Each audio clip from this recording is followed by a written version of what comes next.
ఈ రొయ్యలు చూడండి, ఇవి క్లీన్ చేస్తే 1/2 కిలో వచ్చాయి. తీసుకుని ముందు కిలో ఉంటా, నాకైతే అస్సలు నమ్మబుద్ధి కాలేదు. 1/2 కిలోనా అని చెప్పేసి నా కంటికి అస్సలు కనపడడం లేదు, కొన్నే అనిపిస్తున్నాయి. గట్టిగా తిన్నామనుకోండి ఇంట్లో నలుగురికి అస్సలు సరిపోవన్నమాట. ఇవి ఏమైనా కూరగాయల్లో వేసి చేసామనుకోండి ఇంట్లో వాళ్ళకి అలవాట్లేదు కదా, దిగదన్నమాట కూర నోట్లోకి. ఇవి బయటే క్లీన్ చేసి తీసుకొని వచ్చారు. నేనైతే నరాలు అయితే తీసాను, నరాలు తీసలేదు, అలానే వదిలేస్తున్నారు. నేను తర్వాత కొంచెం క్లీన్ చేశాను అనమాట.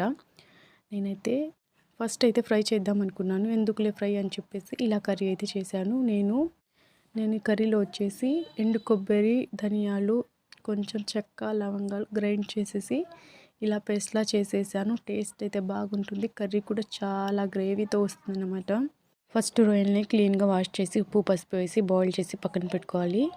అదే స్టవ్ మీద ఒక డబ్బర పెట్టుకొని సరిపడా ఆయిల్ వేసుకొని హీట్ అయిన తర్వాత చెక్క, మొగ్గ, ఇలాచీ వేసుకోవాలి. నా దగ్గర ఇలాచీ లేదు కాబట్టి నేను చెక్క, మొగ్గని వేసుకాను. అది చిట్పట్లాడిన తర్వాత సన్నగా తరిగిన ఒక ఉల్లిపాయ పెద్ద సైజ్ది, ఒక పచ్చిమిర్చి వేసుకొని బాగా ఫ్రై అవ్వనివ్వాలి. అవి ఫ్రై అయిన తర్వాత ఒక స్పూన్ అల్లం వెల్లుల్లి పేస్ట్ వేసుకొని అది కూడా పచ్చివాసన పోయిన తర్వాత బాగా కలుపుకోవాలి.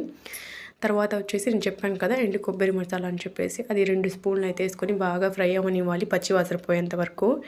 ఎక్కువ వేసుకున్నాం అనుకోండి ఆ పేస్ట్ని కర్రీ అనేది తీయగైపోతాయి రొయ్యల్లో, అందుకని 2 స్పూన్లు మాత్రమే వేసాను.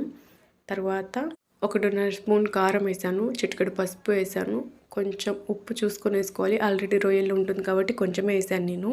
ఆ రొయ్యలు కూడా వేసేసుకొని ఇంకా ఆ రొయ్యలకి మసాలా బాగా పట్టేలా కలుపుకొని సగం గ్లాస్ వాటర్ వేసుకొని ఒక 10 నిమిషాలు ఉడికిస్తే మన రొయ్యల కూర అయితే రెడీ అయిపోయింది. కూర టేస్ట్ అయితే చాలా బాగుంటుంది. లాస్ట్లో కొత్తిమీర ఉంటే వేసి దించుకుంటే సరిపోతుంది. నా దగ్గర లేదు కాబట్టి నేను ఇలాగే దించేసాను. మీకు నచ్చితే లైక్ చేయండి, సబ్స్క్రైబ్ చేసుకోండి. Okay bye.